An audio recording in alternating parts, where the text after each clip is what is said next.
Je me prosterne dans ton saint temple et je célèbre ton nom à cause de ta bonté et de ta fidélité, car ta renommée s'est accrue par l'accomplissement de tes promesses. Le verset 4, tous les rois de la terre te loueront, ô Éternel, en entendant les paroles de ta bouche. Ils célébreront les voies de l'Éternel, car la gloire de l'Éternel est grande. Alléluia, la gloire de l'Éternel est grande. Et même les rois de la terre plieront le genou devant le roi des rois, le Seigneur des seigneurs. On est dans la présence de Dieu pour louer Jésus. Accès à ce trône par la route nouvelle que Jésus nous a ouverte en mourant sur la croix et en ressuscitant, en nous montrant ce chemin merveilleux vers le Saint-Temple de Dieu. On va apporter nos louanges, le merci de notre cœur, de tout notre cœur. On va chanter quelques chants ensemble si vous voulez.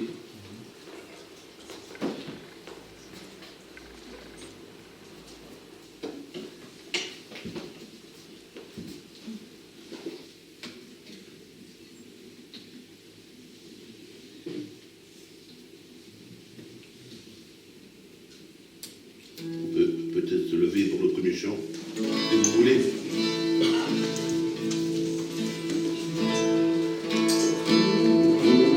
Comment ne pas te louer, comment ne pas te louer, comment ne pas te louer, Seigneur Jésus.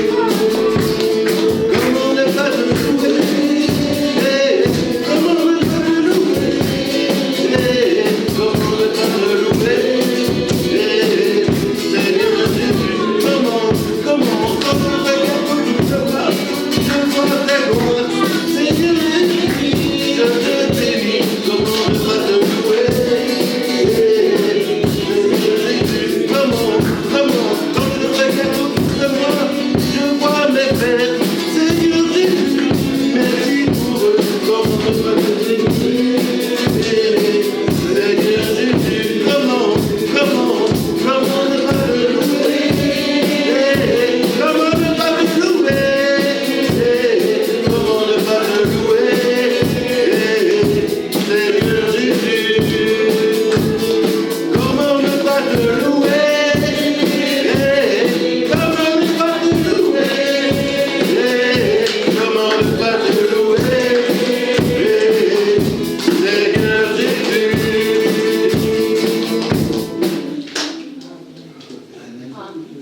Alléluia. On va demander aux Congolais de chanter ce soir. D'accord. Et aux Camerounais aussi. Bien, on passe au lancer, faites-vous.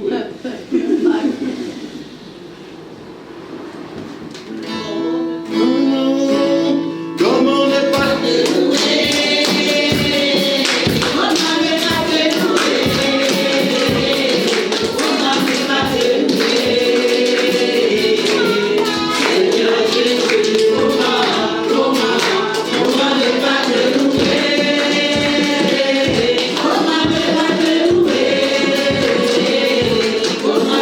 te louer,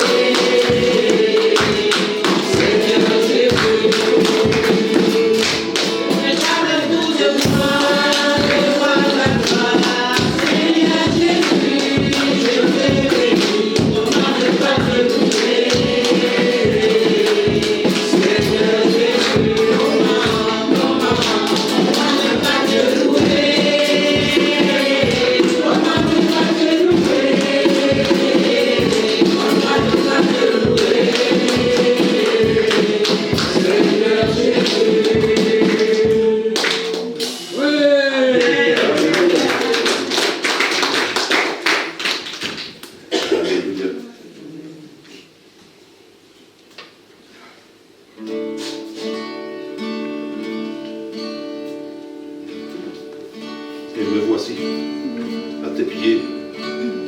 Me voici pour louer. Me voici pour dire tu es mon Dieu. Tout en toi est beauté, tout en toi est grandeur, tout en toi est merveilleux pour moi. Lumière du monde,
beau, tu es bon, Seigneur.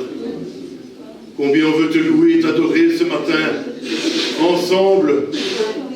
Toi qui nous as réunis, qui nous as unis par l'œuvre de la croix, par ton sang versé, mais aussi par ta victoire et ta résurrection, Seigneur. On peut nous tenir devant toi, à tes pieds prosternés, pour dire tu es beau, tu es merveilleux, tu es grand, Seigneur. Alléluia. Alléluia dans le nom de Jésus. Alléluia en ton nom, Seigneur Jésus. Gloire à Dieu ce matin pour son don inexprimable, pour le don de Jésus. Gloire à toi, Seigneur Jésus, qui est assis à sa droite, qui trône, qui règne. Et un jour, tout genou fléchira devant toi, Seigneur, parce que tu es au-dessus de tout. Le roi des rois et le Seigneur des seigneurs. À toi la louange, à toi la gloire ce matin, l'honneur et le merci de notre cœur, Seigneur. Alléluia. Amen. Amen. Sentez-vous libre ce matin. Sentez-vous libre d'adorer le Seigneur. Merci mon Dieu pour ton amour infini. Merci de nous avoir gardés jusqu'à présent, de m'avoir empêché de tomber, Seigneur. Merci d'avoir été là. Merci, Seigneur, parce que, Seigneur, je ne suis pas meilleur qu'une autre, mais tu étais là et tu nous as soutenus, Seigneur, tu m'as soutenu. Merci, mon Dieu, pour, Seigneur, de m'avoir rempli de ton amour, de ta joie, de ta paix. Et reçois toute ta reconnaissance ce matin, Seieur, de m'avoir gardé encore et d'être là, Seigneur. Et, Seigneur, de pouvoir aimer tous ceux qui m'entourent, d'aimer mes enfants, d'aimer mes petits-enfants. Seigneur, merci de m'avoir gardé en vie. Merci, Seigneur. Merci, sois loué. Et je te loue, et je t'adore. Et merci pour la voix qui remplit mon cœur. Merci, Seigneur, pour que tu me donnes la sagesse encore, Seigneur, et l'humilité. Seigneur, merci de m'aider à marcher dans tes voies et de marcher dans la sainteté, mon Dieu, car je veux être agréable. Je veux, Seigneur, que, Seigneur, mon cœur soit pur pour toi. Merci, Seigneur. Merci de bénir notre assemblée, d'attirer tous ceux qui sont, Seigneur, qui t'exercent. Merci de le bénir. Merci, Seigneur. Merci de bénir ma famille aussi. Merci pour tout, Seigneur, de guérir mon frère. Seigneur Jésus, merci. Merci de te toucher, Seigneur. Merci de me guérir dans son âme et dans ton corps. Merci, Seigneur. Alléluia. Gloire à ton nom, Seigneur Jésus. Merci pour ton sang qui m'a lavé. Merci, purifié. Merci, Seigneur, qui m'a fait entrer dans ta présence. Gloire à toi, mon Dieu. Alléluia. Alléluia. Alléluia. Merci, Seigneur Jésus. Merci. Merci de nous avoir sauvés, Jésus. Merci de sauver encore beaucoup, Seigneur. Alléluia. Amen. Amen. Alléluia. Alléluia. Alléluia. Merci, Seigneur. Merci.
Adorons le Père dans la bénédiction.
Christ est roi. Christ est roi. Alléluia, Christ est roi. Roi des rois, Seigneur des seigneurs. Dans son amour, Dieu le Père envoya son Fils Jésus pour accorder la lumière à tous ceux qui sont perdus. Il descendit sur la terre, mais les hommes jetés, ils l'ont cloué au calvaire, mais Christ est ressuscité. Alléluia. Christ est roi. Christ est roi. Christ est roi. Christ est roi.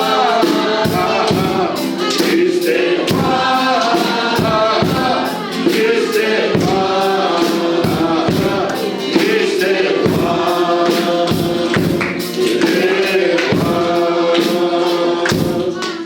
Les croyants de tous les âges portent son nom sur leur cœur.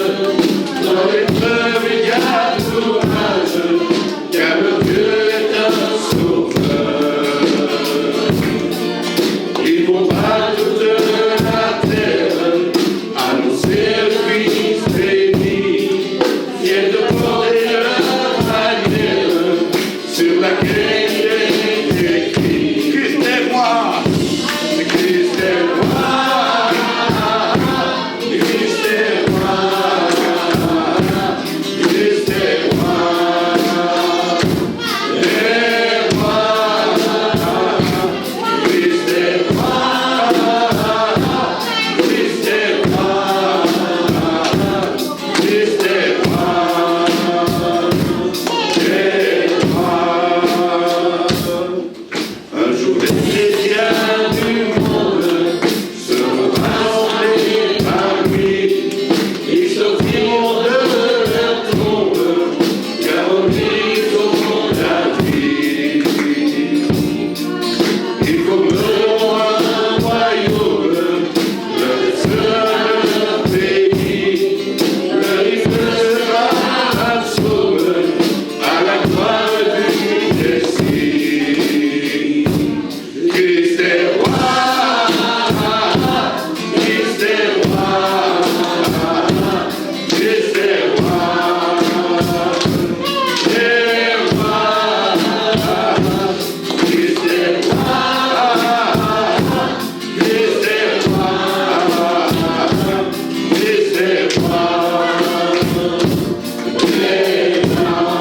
Christ est roi. Christ est roi. Christ est roi. Christ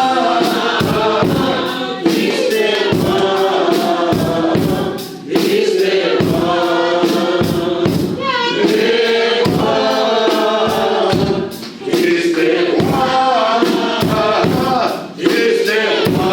roi. Christ est roi.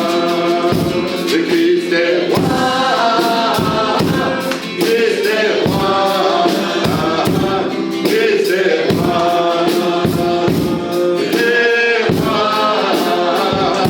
Christ est roi. Christ est roi. Christ est roi. Christ est roi. Alléluia.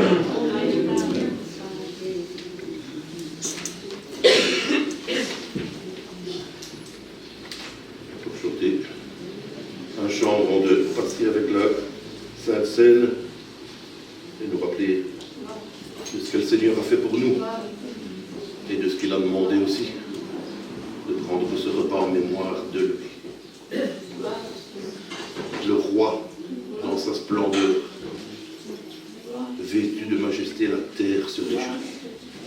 Il est paré d'éclat. La nuit essaye de fuir au son de sa voix. Ô Dieu, tu es grand. Amen. Le roi dans sa splendeur, vêtu de majesté, la terre se réjouit.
Gloire à Jésus.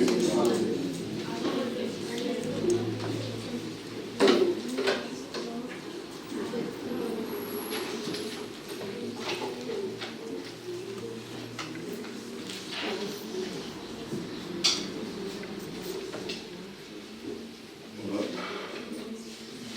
inviter notre pasteur pour passer avec la Sainte Seine.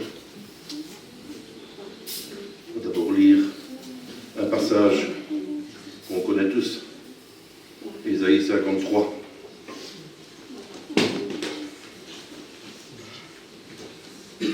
Ésaïe 53, qui a cru à ce qui nous était annoncé? Qui a reconnu le bras de l'Éternel? Il s'est élevé devant lui comme une faible plante, comme un rejeton qui sort d'une terre desséchée. Il n'avait ni beauté ni éclat pour attirer nos regards, et son aspect n'avait rien pour nous plaire. Méprisé et abandonné des hommes, homme de douleur, habitué à la souffrance, semblable à celui dont on se tourne le visage. Nous l'avons dédaigné et nous n'avons fait de lui aucun cas. Cependant, ce sont nos souffrances qu'il a portées. Et c'est de nos douleurs qu'il s'est chargé. Et nous l'avons considéré comme puni et frappé de Dieu et humilié. Mais il a été blessé pour nos péchés, brisé pour nos iniquités. Le châtiment qui nous donne la paix est tombé sur lui. Et c'est par ses meurtrissures que nous sommes guéris. Amen. Nous étions tous errants comme des brebis, chacun suivait sa propre voie. Et l'Éternel a fait tomber sur lui l'iniquité de nous tous. Il a été maltraité et opprimé, il n'a point ouvert sa bouche, semblable à un agneau qu'on mène à la boucherie. Une brebis muette devant ceux qui l'attendent, il n'a point ouvert sa bouche. Il a été enlevé par l'endroit, c'est le châtiment. Et parmi ceux de sa génération, qui a cru qu'il était retranché de la terre des vivants et frappé pour les péchés de mon peuple?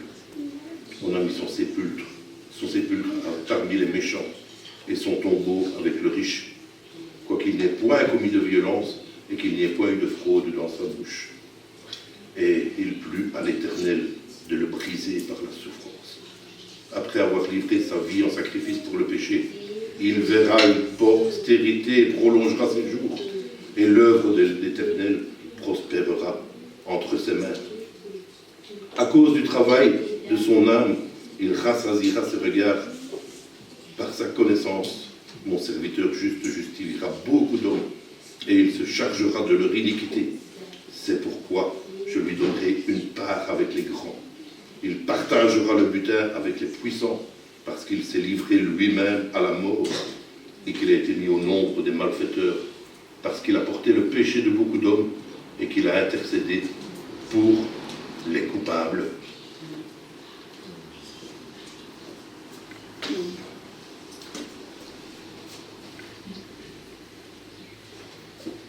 On va demander au pasteur s'il veut passer.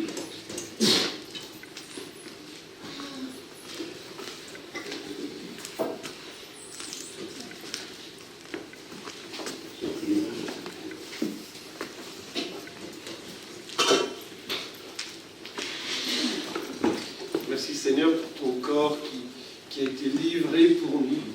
Merci parce que tu as donné ta vie pour nous alors que j'étais encore pécheur. Christ est mort pour moi.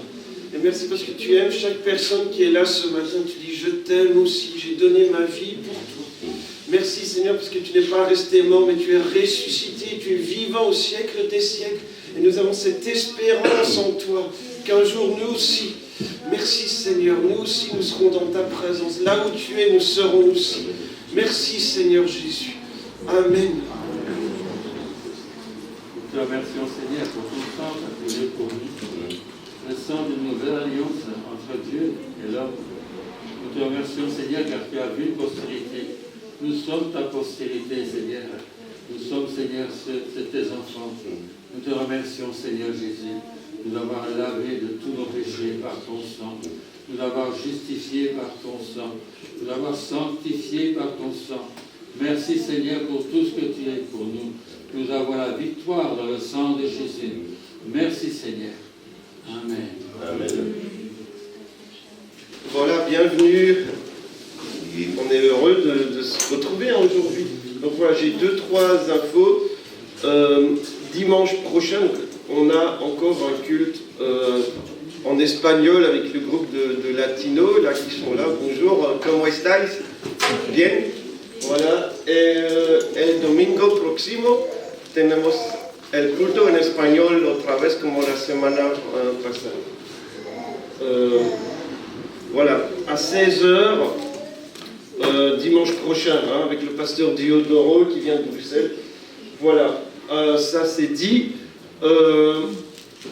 C'est après le culte, on aura un petit... Hein, ceux qui veulent, vous pouvez rester, parler ensemble, on pourra avoir un café ou ce que vous voulez. Voilà, peut-être un biscuit, voilà. Donc partez pas tout de suite, puis c'est l'occasion d'un peu parler, donc de partager ensemble. Donc, ce sera là dans le porche à l'entrée. Si vous voyez des gens qui passent, vous pouvez leur dire, hein, est-ce que tu veux un café aussi? Voilà. Je pense que c'est tout. Hein. Et puis ce matin, on a un prédicateur invité hein, qui vient de Liège. On est heureux on est toujours heureux de rencontrer des nouvelles personnes. Hein. Donc il va se présenter, il s'appelle Naïm. Il est venu avec sa famille, peut-être qu'il va se présenter en 2 minutes, mais on va lui laisser toute la place. Mais d'abord, on va prier hein, que Dieu nous parle ce matin. Voilà, ne troublez pas vos cœurs. Voilà. Merci Seigneur pour ta présence ce matin. Merci parce que tu es là au milieu de nous. Et je te prie que tu parles, que tu te révèles encore et que nos cœurs soient grands ouverts pour recevoir tout ce que tu veux nous dire et que ça change nos vies, que ça nous transforme. Merci parce que tu es Dieu qui est vivant aujourd'hui, qui parle encore aujourd'hui. Merci Seigneur Jésus. Amen. Amen. Voilà, Naïm.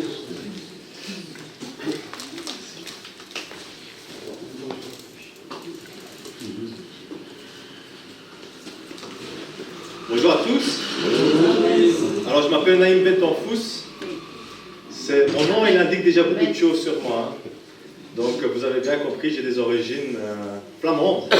Je suis néerlandophone, j'ai grandi à Ostende, je suis né là-bas. Mais j'ai un papa tunisien, de là mon nom étrange. Et ça dépend un peu là où je vais, comment je me présente. Quand je vais en France, je suis le Belge. Quand je suis en Flandre, je suis le Tunisien. Quand je suis en Wallonie, je suis le Flamand. Mais mon identité aujourd'hui, je peux dire, elle est dans le royaume des cieux. Alléluia, mon Dieu. C'est ça. Alors je suis marié à Agile, qui est là avec mes 2 enfants. On attend un 3e enfant dans un bon mois là. Donc c'est un sujet de prière, parce que ça change la vie. Hein. Je pense que Pasteur Sam aussi, on a 3, je pense. Oui, c'est ça. Donc 2 c'est encore gérable, 3... Je ne sais pas. Dieu pour voir. Je suis évangéliste, donc pas pasteur. Je suis reconnu en tant que de l'église Liège Baptiste de Liège en tant qu'évangéliste. Je suis un itinérant. Je proclame l'évangile. J'essaie de gagner des âmes là où je peux. Et j'équipe l'église pour pouvoir témoigner de leur foi en Jésus. Je suis bivocationnel, ça veut dire que j'ai un travail sur le côté, ou plutôt, je travaille à temps plein, mais je suis aussi à l'œuvre pour le Seigneur à temps plein toujours, hein, parce que même je suis évangéliste au boulot, mais je ne suis pas un consultant en informatique quand je suis dans l'église. Donc je suis plutôt d'abord évangéliste plutôt qu'un consultant en informatique.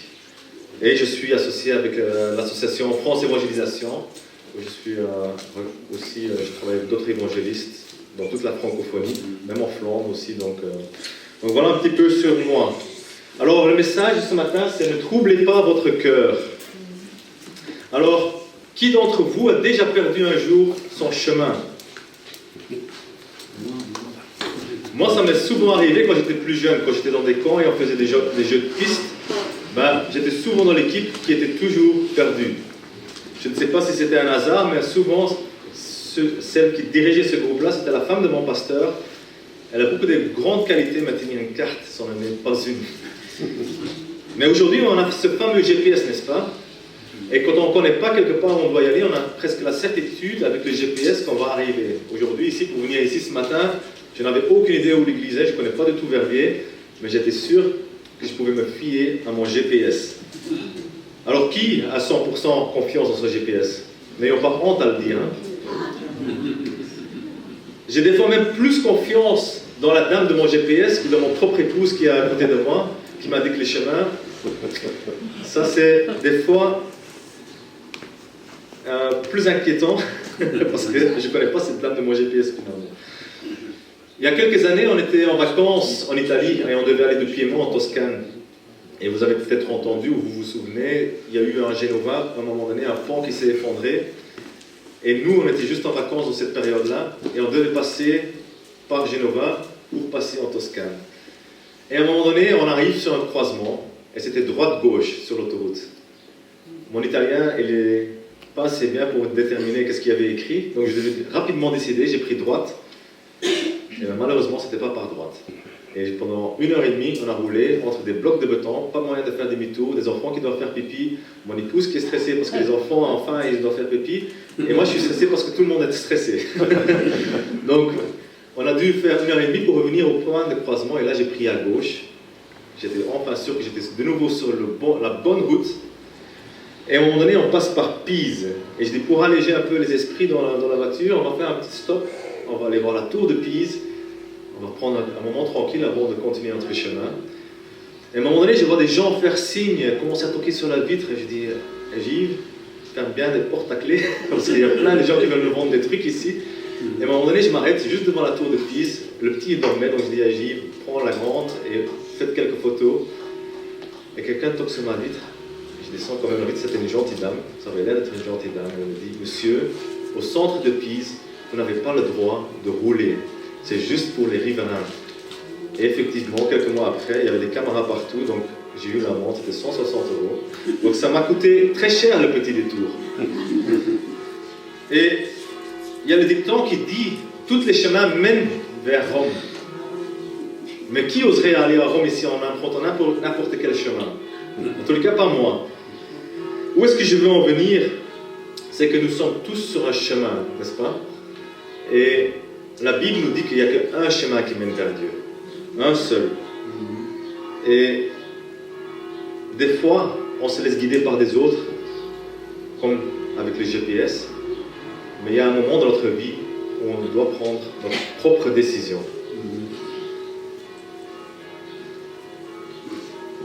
Ce chemin qui mène vers Dieu, il est étroit, il est difficile, mais finalement, il nous emmène vers Dieu. Le titre de ce message est « Ne troublez pas votre cœur ». Le mot « troubler » peut dire plusieurs choses. Il peut dire être anxieux ou être inquiet. Mais il peut aussi s'expliquer par, si on dit par exemple « notre futur il est trouble », c'est qu'il est incertain. Le mot « trouble » peut aussi dire « il est incertain ». Et Jésus utilise ce mot « trouble » quelquefois dans la Bible. Et un des textes est Jean 14, versets 1 à 11. Et c'est notre texte pour aujourd'hui. Donc, si vous avez votre Bible, je vous invite à l'ouvrir. Et nous allons lire la version du second 21. Que votre cœur ne se trouble pas. Croyez en Dieu et croyez aussi en moi. Il y a beaucoup de demeures dans la maison de mon Père. Si ce n'était pas le cas, je vous l'aurais dit. Je vais vous préparer une place. Et puisque je vais vous préparer une place, je reviendrai et je vous prendrai avec moi, afin que là où je suis, vous y soyez aussi. Vous savez où je vais et vous en savez le chemin. Thomas lui dit, « Seigneur, nous ne savons pas où tu vas. Comment pouvons-nous en savoir le chemin ?» Et Jésus lui dit, « C'est moi qui suis le chemin, la vérité et la vie. On ne vient qu'au Père qu'en passant par moi. Si vous me connaissiez, vous connaîtriez aussi mon Père. Et dès maintenant, vous le connaissiez et vous l'avez vu. » Philippe lui dit, « Seigneur, montre-nous le Père, et cela nous suffit. » Et Jésus lui dit, « Il y a si longtemps que je suis avec vous, et tu ne me connais pas, Philippe. Celui qui m'a vu a vu le Père. Comment peux-tu dire, montre-nous le Père? Ne crois-tu pas que je suis dans le Père et que le Père est dans moi? Les paroles que je vous dis, je ne les dis pas de moi-même. C'est le Père qui vit en moi, qui fait lui-même ses œuvres. Croyez-moi, Je suis dans le Père et le Père est en moi. Sinon, croyez-moi au moins à cause de ses œuvres. Ne troublez pas vos cœurs. Jésus annonce à ses disciples qu'il s'en va. Il l'avait déjà annoncé plusieurs fois dans le passé, tout comme il avait annoncé qu'il allait mourir. Il venait d'annoncer que l'un d'eux allait le trahir et que Pierre allait le renoncer 3 fois. Il leur avait aussi dit que Satan travaillait contre eux et que tous les disciples allaient être dispersés. Et c'est dans ce contexte que Jésus annonce cette parole que nous avons lue dans ce passage. Jésus n'est plus qu'à quelques heures de sa mort. Il a pris son dernier repas avec ses disciples et Judas est déjà parti pour aller le trahir. Ce sont les derniers instants qu'il est avec ses disciples et il leur laisse cette parole. Les disciples sont au courant qu'il va mourir bientôt, que certains le trahiront. Mais au lieu d'encourager Jésus, c'est Jésus qui va les encourager eux. C'est lui qui les encourage parce que eux sont troublés. Que votre cœur ne se trouble pas. Et c'est le message que je veux nous laisser aujourd'hui. Que notre cœur ne se trouble pas. Pourquoi est-ce que Jésus leur dit ça? Déjà, les disciples ne voulaient pas qu'il s'en aille. Leur cœur égoïste avait envie qu'il reste avec eux. Et qui peut leur en vouloir? Je peux m'imaginer ici aujourd'hui Jésus physiquement présent, ici sur cette chaise devant. On n'aurait pas annoncé Naïm Betanfous aujourd'hui, Jésus-Christ plutôt. L'église aurait été remplie, il y aurait même des gens jusqu'à dehors probablement. On essaierait d'avoir un petit selfie, on essaierait peut-être de le toucher, c'est quand même une célébrité. Mais finalement, on peut comprendre que c'était la même chose pour les disciples. Ils étaient privilégiés. Privilégiés n'est même pas le bon mot, ils étaient choisis par Jésus pour pouvoir vivre les choses du premier rang. Mais Jésus n'est pas venu pour ça. Jésus est venu non seulement pour les 12, mais pour toute l'humanité. Et Jésus n'est pas venu pour passer 3 ans dans leur présence, il est venu pour mourir sur cette croix. Ne troublez pas votre cœur avec une fausse réalité. C'est en quelque sorte ce qu'il dit aux disciples. Il leur laisse des consignes. Croyez en Dieu et croyez en moi. Et c'est évident qu'il leur demande de croire en Dieu, le Dieu de leurs ancêtres, le Dieu qui a sorti le peuple de l'esclavage en Égypte, le Dieu qui a donné ses commandements dans le désert, le même Dieu qui leur a pourvu des prêtres, des juges, des rois et des prophètes, celui qui les a fait rentrer dans la terre promise, et celui qui les avait choisis comme peuple. Ce Dieu qui a accompli ses promesses en donnant un sauveur pour le pardon des péchés. Je suis ce sauveur, dit Jésus. Maintenant, n'en doutez plus. Ne troublez plus votre cœur. Croyez en moi. Leur cœur était encore troublé sur cette vérité. Ils avaient les différentes pièces du puzzle, mais ils n'arrivaient pas à composer le puzzle par eux-mêmes. Pas encore. Et Jésus les aide à mettre les pièces de puzzle au bon endroit. Croyez en moi. Vous pouviez imaginer quel choc ça a dû être pour les disciples. Ce Dieu qui a fait tout ça pour vos ancêtres, croyez de la même façon en lui comme en moi.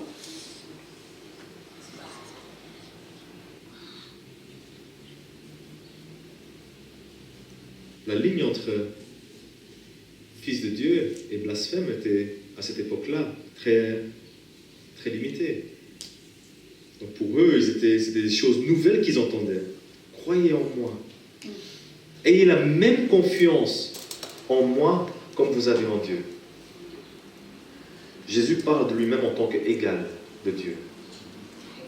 Et c'est la raison pour laquelle il sera crucifié quelques heures plus tard. Pour les religieux juifs, c'était un blasphème pour lequel il devait mourir. Mais Jésus, dans ce passage, rassure ses disciples sur les événements à venir.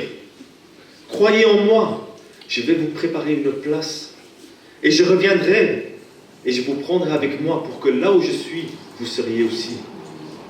Et vous savez le chemin vers où je vais. Jésus rassure les disciples et dit en gros que les choses qui vont arriver doivent arriver pour qu'un jour, eux aussi, puissent être avec lui pour l'éternité, là où il est. Alors, est-ce que ton cœur est troublé ce matin? Peut-être tu te troubles avec ce qui t'arrive dans ta vie. Ou peut-être tu doutes de ta foi. Ou peut-être tu ne sais plus ce que tu dois croire. Peut-être que tu as créé ton propre Dieu et ton propre chemin. Un chemin et un Dieu qui est conforme à tes pensées et à tes idées. Peut-être ne sais-tu plus ou tu ne connais pas le chemin qui mène vers Jésus et là où il est pour l'instant. Alors je t'invite à écouter ce que Dieu veut te dire à travers de ce message ce matin. Les disciples avaient encore beaucoup de questions. Comme je l'ai dit, ils n'arrivent pas encore à mettre le puzzle, les différentes pièces de puzzle à la bonne place. Et Thomas est celui qui va oser poser sa question. Nous ne savons pas où tu vas. Ou encore, comment pouvons-nous savoir le chemin? Et il y a un certain signe d'intelligence dans ces questions. On peut dire beaucoup de choses sur Thomas, mais ces questions sont, raisonnables. Parce que comment connaître le chemin si on ne sait pas l'endroit vers où on va? Et Jésus ne laisse plus aucun doute.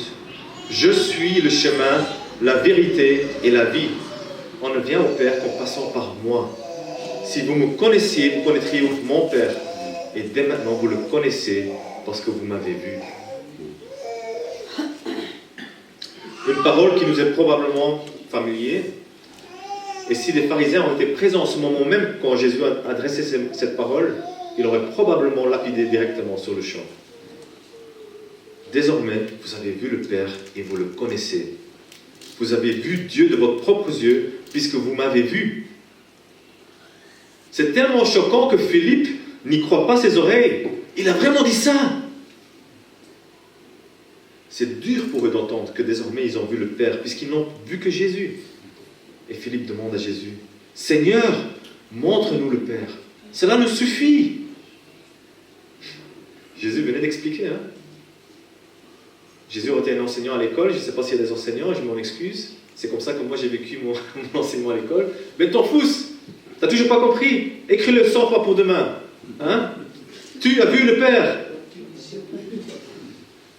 Mais Jésus a une grande patience avec ses disciples. Même si ses disciples lui demandent de pouvoir voir avant d'y croire, il dit à Philippe, « Il y a si longtemps que je suis avec vous et tu ne me connais pas, Philippe. Celui qui m'a vu a vu le Père. » Philippe a vu Jésus à l'œuvre pendant 3 ans. Et Jésus lui dit, « Tu ne me connais toujours pas? Tu connais le Père et tu as vu le Père, puisque tu m'as vu. »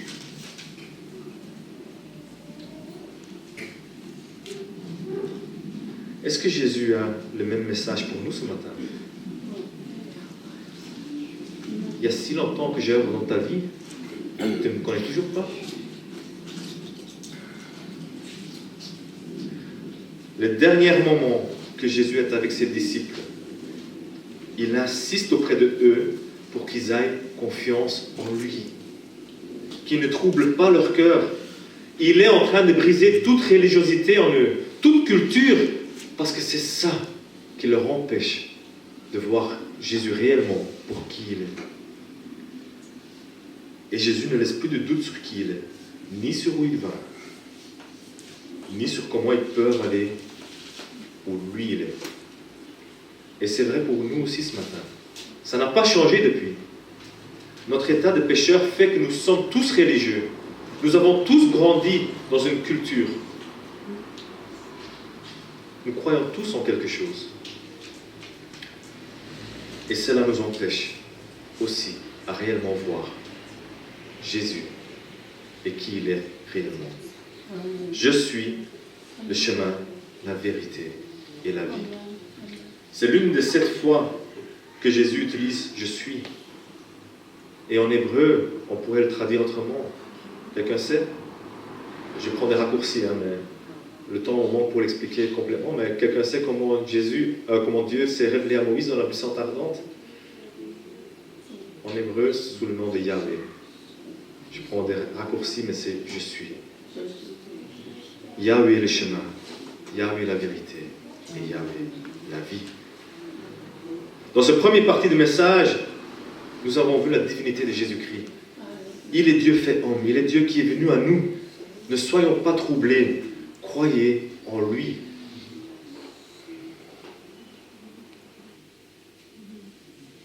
Et dans la suite, nous allons voir pourquoi il est le chemin, la vie et la vérité. Il est le chemin. Il est la solution que Dieu a attestée pour venir à lui. Il est le chemin, puisque par sa mort, il a pris les péchés de tous ceux qui croient en lui. Et Jésus est très clair. On ne vient qu'au Père qu'en passant par moi. Si tous les chemins mènent à Rome, il n'y en a qu'un seul qui mène au Père, à Dieu. Et ce n'est pas moi qui le dis, c'est Jésus. Et je comprends que c'est dur à entendre pour certaines personnes. Moi-même, j'ai eu dur pendant longtemps avec cette vérité. J'étais un jour musulman, et quand je suis venu à Christ, j'ai refusé de croire que Jésus était le seul moyen de venir à Dieu. S'ils sont sincères dans leur foi, ma famille musulmane, comment Dieu les punira? C'est pas possible. Dieu est un Dieu d'amour. Mais quelque part, la vérité m'oblige à dire que c'était par propre intérêt que je n'y croyais pas. Parce que je voulais avoir ma famille auprès de moi pour l'éternité. Je voulais qu'ils soient là où je suis. Je ne pouvais pas dire non, je mets distance entre eux et moi. Mais Jésus est très clair. Il n'y a pas d'autre chemin. D'ailleurs, il n'y a pas d'assurance de salut dans aucune autre religion au monde. Le Dieu des musulmans jugera les bons et les mauvais actes après la mort. Le bouddhisme, l'hindouisme sont basés sur le karma, les bons et les mauvais actes, la réincarnation, sur comment tu as vécu ta vie et comment tu vas revenir à la vie. Souvent, j'entends, et je le croyais moi-même aussi, mais s'ils sont sincères dans ce qu'ils croient, Dieu en tiendra compte. Mais vous vous souvenez dans l'introduction comment je me suis trompé des chemins? Pourtant, j'étais sincère quand j'ai pris à droite. Je pensais vraiment que j'allais être au bon endroit. Mais finalement, je n'étais pas au bon endroit. Je peux sincèrement me tromper. D'ailleurs, j'ai une autre anecdote. J'ai pendant de nombreuses années travaillé à Bruxelles et je prenais, quand je pouvais, le train. Et généralement, pour rentrer sur Liège, je prenais le train à Bruxelles Nord ou à Bruxelles Centrale. Mais un jour, j'étais à Bruxelles Midi. Et je monte sur le quai. Je vois que le train arrive, je monte dans le train, les portes se ferment derrière moi, je m'installe, et j'entends le contrôleur dire dans le micro « Bienvenue à bord dans le train d'Ostende. Le prochain arrêt, c'est Gand-Saint-Pierre. » Je croyais que j'étais sincèrement dans le train de Liège-Guillemins. Mais pourtant, je me suis retrouvé sincèrement à Gand-Saint-Pierre pour changer de train. Et quand j'ai vu le conducteur, j'ai dit « Mais je me suis sincèrement trompé de chemin. » Mais il m'a quand même fait payer. Donc on peut se tromper sincèrement. Ça ne nous emmènerait pas au bon endroit finalement. Et c'est vrai que Dieu est un Dieu d'amour. Mais Dieu est aussi un Dieu qui est juste. Croyez-vous, et si vous devez retenir quelque chose de ce message, c'est cette question-là. Croyez-vous que s'il y aurait eu un autre chemin, un autre moyen, croyez-vous que Dieu aurait permis que son fils meure? S'il y aurait eu un autre moyen,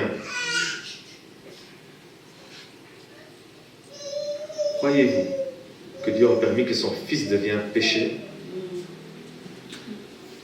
Frères et sœurs, croire qu'il y a un autre chemin est un mensonge et il peut être murmuré par notre adversaire.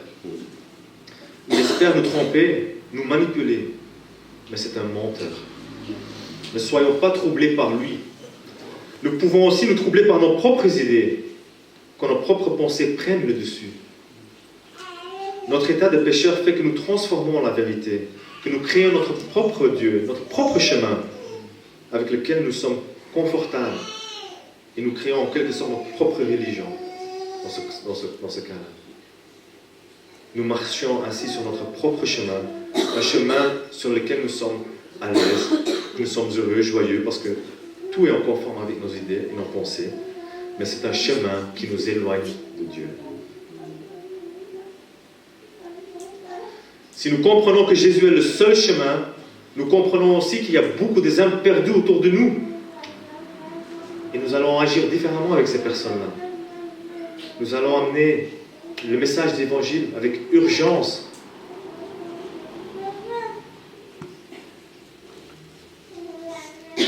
Certes, vous n'allez pas vous faire populaire, et je sais qu'est-ce que c'est. Mais sur le chemin qui mène vers Dieu, nos priorités se déplacent. Et nous sommes appelés à annoncer la vérité et à témoigner comment Jésus nous a sauvés, nous a libérés de nos péchés, comment il nous a offert notre assurance de salut, comment il nous offre une place auprès de lui pour l'éternité, une vie sans mort, une vie sans maladie, une vie sans souffrance. Et Jésus, dans tout le message d'évangile, dans tous les évangiles, souvent, il nous oblige à prendre une décision. Et ici, il fait pareil. Ou il est le seul chemin qui mène vers Dieu, ou il y en a d'autres. Mais si c'est le dernier cas, c'est impossible de placer sa confiance en lui. Pourtant, n'était-ce pas est-ce que notre texte ne commençait pas de cette façon? Ne troublez pas votre cœur, croyez en Dieu, mais croyez aussi en moi. Placez votre confiance en moi. Et même quand nous avons pris le bon chemin, il peut arriver que nous dérivions. Tout comme moi, j'étais à Pise, là, joyeux comme j'étais. J'avais quitté ma route. Il y avait des gens qui faisaient signe, hein, t'es pas sur le bon chemin, ça va te coûter cher. L'église aussi, c'est comme ça, j'espère. Quand il y a des amis qui quittent le bon chemin, l'église doit être aussi là. Attention, attention, avec beaucoup d'amour et beaucoup de tact. Et si on est sur un mauvais chemin et qu'on voit nos frères et sœurs faire attention, attention, attention, si l'autre jour on avait confiance en eux, ayons aussi confiance en eux quand on est sur un mauvais chemin. Parce qu'on est tous ensemble. Et quand il y en a un qui quitte, on essaie de regrouper tout le monde. On essaie de garder tout le monde sur le bon chemin en tant qu'Église. Ne troublons pas notre cœur et croyons qu'il est le seul chemin. Jésus est venu pour nous montrer aussi la vérité. S'il y aurait une autre vérité qui mène vers Dieu, il ne sera pas venu. Il n'aurait pas eu besoin de laisser sa sainteté et sa gloire derrière lui pour devenir péché. Et Jésus dit non seulement la vérité, il dit qu'il est la vérité. Alors nous devons apprendre à nous accrocher à lui, à lui faire confiance et à dire non à nos pensées, à nos envies et à nos idéaux. Mais comme j'ai dit tout à l'heure, l'adversaire est là, le Satan. Et je n'aime pas trop perdre mon temps en parlant de lui, mais dans ce message, je fais une exception. Le diable est appelé le père de mensonges. Il a été meurtrier dès le commencement. Il n'y a pas de vérité en lui. Lorsqu'il profère le mensonge, il parle de son propre fond car il est menteur. Et c'est ce qu'il fait. Il a été vaincu à la croix. Sa défaite a déjà eu lieu. Et son temps est compté. Son temps est limité. Il essaie d'éloigner tout le monde du chemin qui mène vers Dieu. De nous éloigner de Jésus-Christ. Il souffle le mensonge depuis le commencement. Est-ce que Dieu a vraiment dit ça?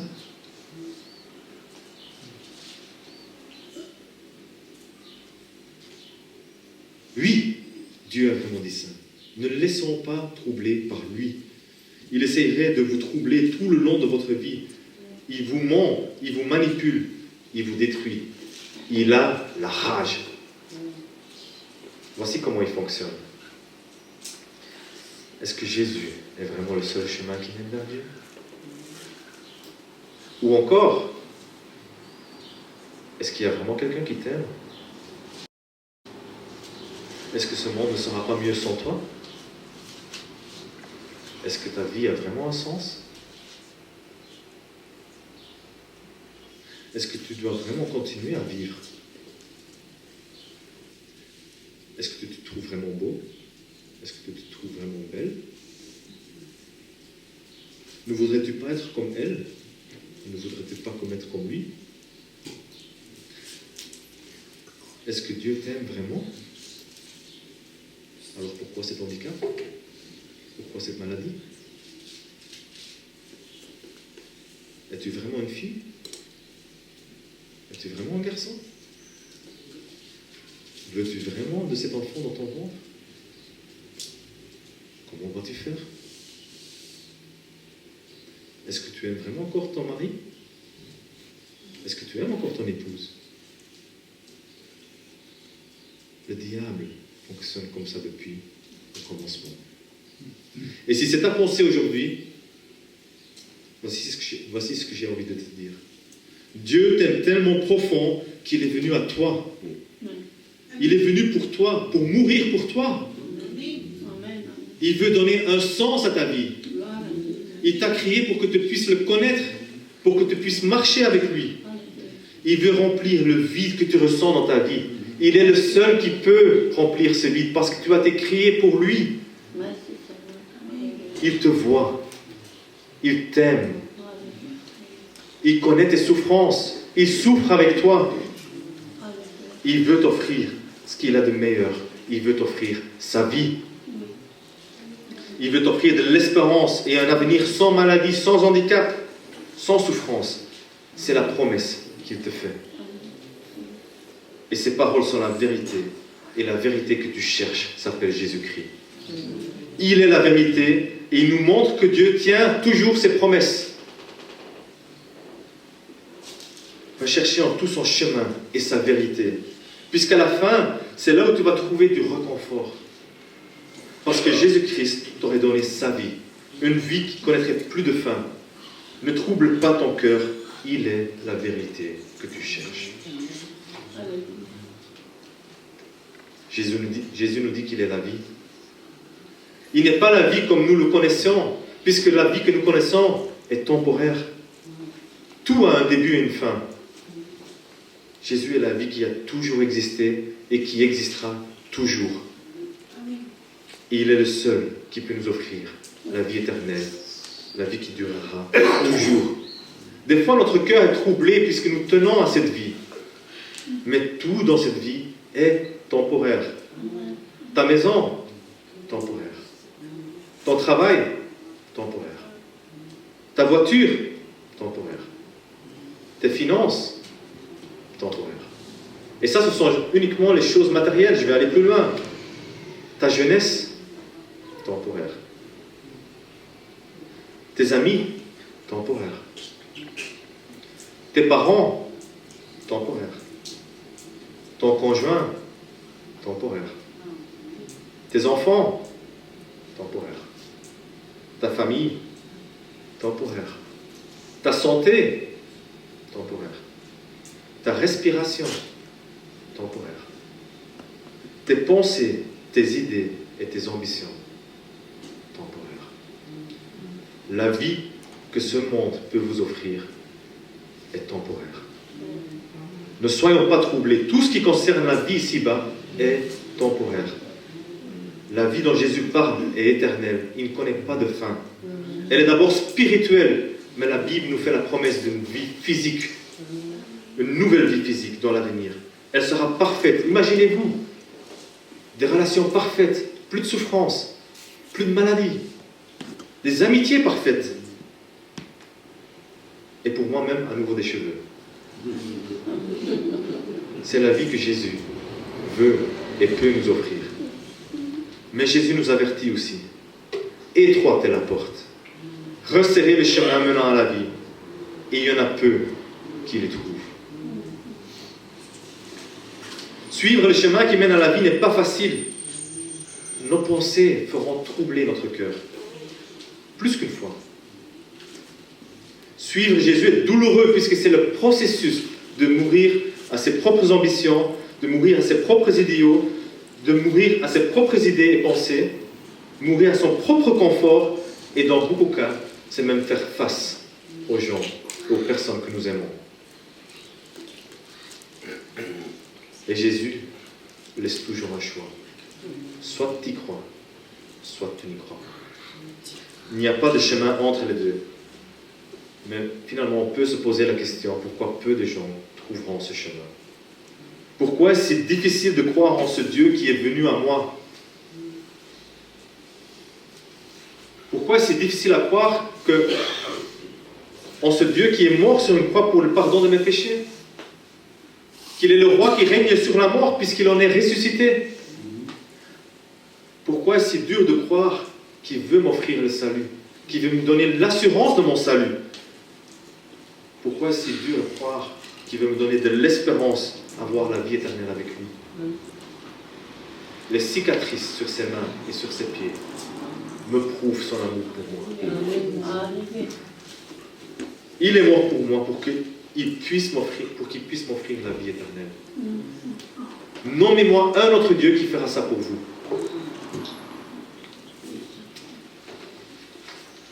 Ne vous troublez pas. Jésus-Christ est la vie, et lui seulement peut offrir la vie éternelle, et il l'offre à tous ceux qui croient en lui. Il y a beaucoup de demeures dans la maison du Père, et Jésus prépare une place pour tous ceux qui ont parcouru le chemin, qui ont entendu et cru la vérité. Tous ceux qui ont reçu la vie éternelle seront avec lui pour l'éternité. Alors l'heure est venue pour conclure ce message.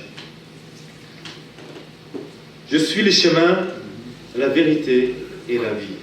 Nul ne vient au Père par moi. Sommes-nous troublés par cette vérité ce matin? Jésus nous laisse le choix. Ou il est le seul chemin qui mène vers Dieu, ou il ne l'est pas. Ce chemin commence à la croix. C'est à la croix qu'il est mort pour les péchés de tous ceux qui croient en lui. C'est à la croix que lui a subi la colère de Dieu pour épargner tous ceux qui croient en lui de cette colère. C'est à la croix que Jésus rend le coupable juste si tu crois en lui. C'est à la croix que Jésus rend le pécheur saint si tu crois en lui. Et c'est à la croix que Jésus-Christ est devenu le chemin qui mène vers le Père. Et soit on y croit, soit on n'y croit pas. Dieu m'avait mis ce message à cœur il y a quelques semaines. Quand je voyageais dans le cadre d'Espoir 2023 dans toute la Wallonie et que je donnais formation, j'ai rencontré énormément de personnes avec un super témoignage. Jésus m'a libéré des démons. Jésus m'a libéré de ma maladie. Jésus m'a libéré du bouddhisme. Mais dans l'exercice pour faire leur témoignage, nulle part j'entendais Jésus m'a libéré de mes péchés. Il y avait ce jeune homme qui est venu me trouver à Bruxelles et il me disait, moi je ne pouvais pas écrire mon témoignage, c'est trop choquant pour un non-chrétien d'entendre mon témoignage. Je dis, qu'est-ce qui peut être si choquant? Mais il a parlé comment lui et sa femme étaient possédés. Ils ne connaissaient pas Jésus. Et un jour, quelqu'un a prié pour eux. Et ils ont été libérés, ils ont senti l'Esprit sortir d'eux. Et depuis ce jour-là, j'ai suivi Jésus. Et je lui ai dit, c'est vrai que c'est un peu choquant, mais ce n'est pas ton témoignage de conversion. Tu as appris à connaître Jésus à ce moment-là, mais quand est-ce que tu as connu, ou quand est-ce que tu as compris que Jésus est mort pour toi à la croix, pour tes péchés? Il a dû réfléchir. Il m'a dit, c'était un processus. Et j'ai dit, ça peut être un processus. Mais c'est dans ça que tu dois parler des gens. Tout le reste atteste seulement que Jésus a le pouvoir de pardonner le péché. Une autre dame était à la formation à Liège. Et elle est venue me trouver il y a 3 semaines dans mon église. Elle avait écrit son témoignage en 3 minutes. Il y avait 5 pages. Elle voulait que je le relise. Je lui ai dit, s'il y a 5 pages, probablement ce sera un peu plus long que 3 minutes. Mais on a commencé à regarder ensemble et je lui ai dit, à un moment donné, ce qu'on peut faire, c'est partir du moment où tu as compris que Christ est mort pour toi, on va construire avant et après. Elle me dit, mais il n'y a pas ça dans mon témoignage. Et je dis, comment ça? Elle dit, je comprends que Jésus est mort pour les péchés à la croix, mais moi je ne l'ai jamais accepté. Je veux juste témoigner comment Jésus m'a libéré de ma maladie incurable. C'est des gens dans l'église, hein? J'ai passé 1h30 avec elle dans une pièce, à parler avec elle, à représenter l'évangile. Elle avait tout compris intellectuellement, hein. Mais elle est sortie de là en me disant, je ne peux pas accepter ce que Jésus a fait pour moi à la croix. Je veux juste témoigner comment il m'a libéré de ma maladie.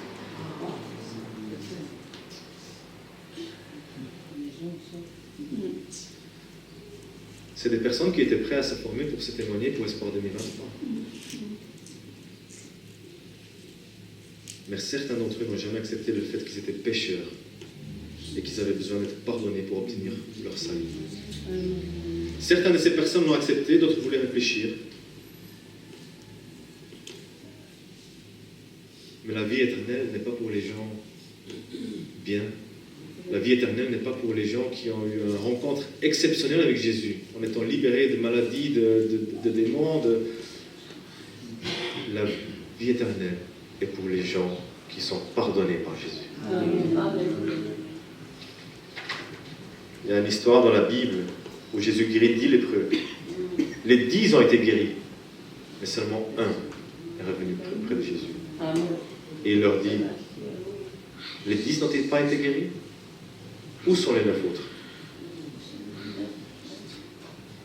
Jésus peut vous guérir. Il peut vous libérer des démons. Il peut faire des choses extraordinaires dans votre vie. Mais c'est à vous de croire qu'il est mort pour vous, pour vos péchés, que vous êtes séparés de Dieu et que vous avez besoin de son pardon. S'il y avait eu un autre moyen, un autre chemin pour établir une relation avec Dieu, Dieu n'aurait pas permis que son Fils meure à la croix. Alors sur quel chemin sommes-nous ce matin? Sur celui que Jésus a tracé pour nous? Ou sur le chemin que nous avons créé nous-mêmes? Dans quelle vérité sommes-nous ce matin? Dans sa vérité? Une vérité absolue? Ou dans notre propre vérité? Et finalement, quelle vie est-ce que nous menons? Une vie qui mène et qui rend gloire à Christ, ou une vie qui nous plaît?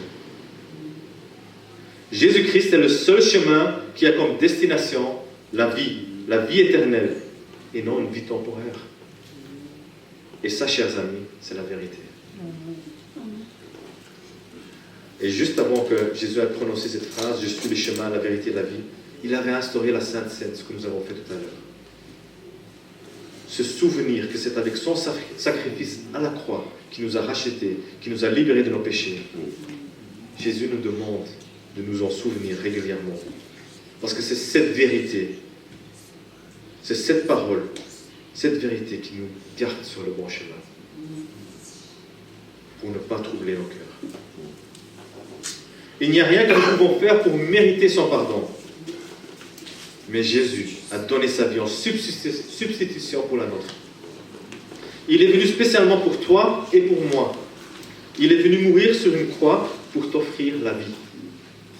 Se souvenir régulièrement que Jésus est mort pour nous, nous aide à rester dans la vérité, dans sa vérité. Par sa mort, Jésus a créé un chemin qui mène vers Dieu, une nouvelle alliance, et la résurrection de Christ nous montre que Dieu a attesté pleinement ce nouveau chemin, l'unique chemin qui mène vers lui. Jésus est le seul qui peut dire qu'il est le chemin, puisqu'il est la vérité et la vie. Ne troublons pas notre cœur. Que Dieu bénisse sa parole. Amen.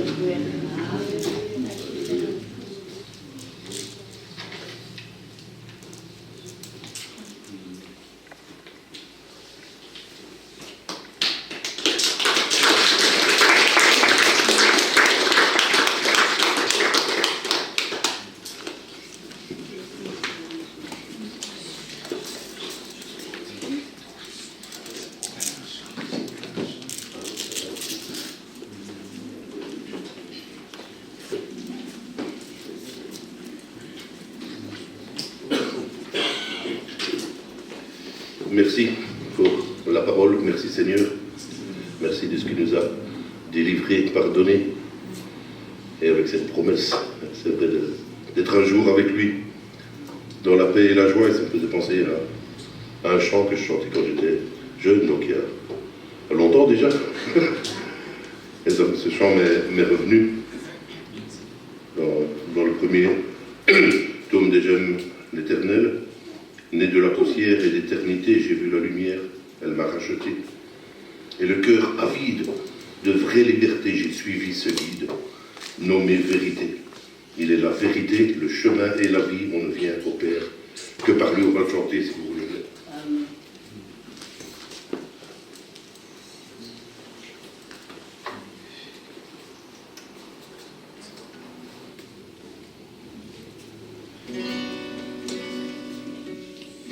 Né de la poussière et d'éternité, j'ai vu la lumière, elle m'a racheté, et le cœur avide de vraie liberté, j'ai suivi ce guide, nommé vérité. Il est la vérité, le chemin et la vie, on ne vient au Père que par lui.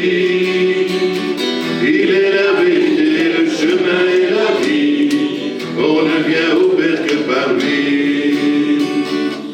Ton regard s'étonne, tu ne comprends pas, un roi qui pardonne, ça n'existe pas. Un roi qui s'incline devant ses sujets, couronné d'épines, à toi de juger. Il est la vérité, le chemin et la vie, on ne vient au Père que par lui. Il est la vérité, le chemin et la vie, on ne vient au Père que par lui. Il est la vérité, le chemin et la vie, on ne vient au Père que par lui. Il est la vérité, le chemin et la vie, on ne vient au Père que par lui. Alléluia. Seigneur vous bénisse.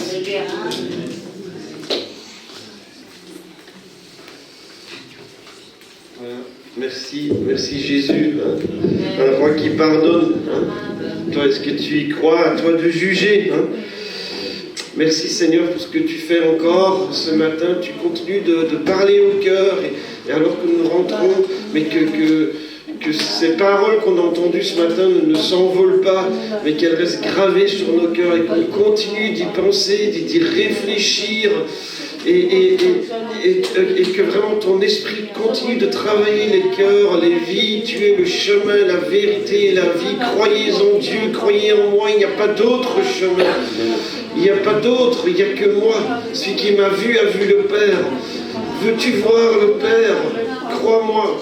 Et Seigneur, je te prie vraiment que tu touches des cœurs, que tu touches des vies, et que chacun puisse connaître l'amour de Dieu, la grâce de Dieu, vivre une vie nouvelle, une vie, Seigneur, transformée, Seigneur, sans pensée noire et sans inquiétude, sans être troublé, anxieux, déprimé. Seigneur, parce que nous savons que nous avons un espoir, nous avons une espérance, nous avons un rocher, nous avons un refuge, Dieu. Merci Seigneur, parce que tu es bon, parce que tu es grand, parce que tu es juste. Et Seigneur, nous voulons vivre pour toi. Merci Seigneur, sois glorifié au travers de nos vies. Seigneur, peut-être que nous connaissons, et probablement que nous connaissons des gens qui ne connaissent pas encore, ou peut-être qui connaissent intellectuellement, peut-être même certains d'entre nous, mais qui n'ont jamais fait l'expérience de dire Jésus, j'abdique j'abandonne, je capitule, je te donne ma vie, je remets ma vie entre tes mains, je crois que tu es le Sauveur, le Seigneur qui aime le salut en aucun autre, il n'y a aucun autre qui sauve, il n'y a que toi, et je te donne ma vie. Et Seigneur, si c'est nous, ou si c'est des gens que nous connaissons, je prie vraiment que tu touches les vies dans le nom de Jésus, et que tu puisses nous utiliser pour traîner une lumière là où nous sommes, que ce soit dans notre maison, près de notre conjoint, de nos enfants, de nos parents, peut-être nos parents âgés, notre cousin, notre tante, notre voisin, notre facteur, notre collègue au travail, nos étudiants à l'école, notre professeur, notre club de sport, notre entraîneur, qu'ils sachent que nous sommes des enfants de Dieu. Merci Seigneur Jésus. Merci Seigneur qu'ils sachent qu'il y a un chemin, qu'ils sachent qu'il y a une vérité, qu'ils sachent qu'il y a une vie. Merci Seigneur Jésus, qu'ils sachent qu'il y a un espoir. Seigneur, touche, transforme et utilise-nous Seigneur. Et que la lumière brille dans les ténèbres les plus obscures. Que la lumière brille et que des vies soient transformées dans le nom de Jésus à tous ceux qui croient et donnent le droit de dire qu'ils sont des enfants de Dieu. Merci Seigneur Jésus. Merci Seigneur. Merci Père parce que tu nous aimes tellement. Merci Seigneur. Merci Seigneur Jésus. Gloire à toi Seigneur. Bénis notre frère, bénis Naïm, bénis sa famille, bénis son église, bénis son ministère, bénis son travail aussi. Merci Seigneur Jésus. Amen. Amen. Amen. Voilà, soyez bénis. On a l'occasion de boire un café, de manger un petit, je sais pas, des biscuits, je sais pas ce qui est là. Et c'est aussi l'occasion d'un peu se parler, d'un peu se connaître. Peut-être même, voilà, si quelqu'un a besoin qu'on prie avec lui, nous on est disponible aussi pour prier avec vous. Voilà, que Dieu vous bénisse. Passez un bon dimanche.